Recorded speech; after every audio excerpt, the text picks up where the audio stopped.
একটু থামুন, ভাবুন। আজ সকালে আপনি চোখ খুলেছেন, এটা কি ছোট নেয়ামত? আপনি নিঃশ্বাস নিচ্ছেন, বুক ভরে বাতাস ঢুকছে, এটার দাম কখনো কি ভেবেছেন? হাত আছে, পা আছে, চোখ আছে, কান আছে, সবই ঠিকঠাক কাজ করতেছে। এগুলো কি আমরা প্রতিদিন চাইছিলাম, না আল্লাহ নিজ দয়ায় এগুলো দিয়েছেন?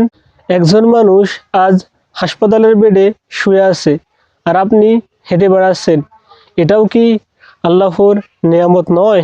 আপনার হয়তো অনেক কষ্ট আছে, অভাব আছে, দুঃখ আছে, কিন্তু একটু ভেবে দেখুন, আপনি এখনও আল্লাহ তাআলাকে ডাকতে পারতেছেন, নামাজ পড়তে পারতেছেন, তওবা করতে পারতেছেন। এটাই কি কম নেয়ামত? আল্লাহ তাআলা বলেন, তোমরা যদি আমার নেয়ামত গণনা করতে যাও, গণনা করে শেষ করতে পারবে না। তবু আমরা বলি আমার জীবনে কিছুই নেই।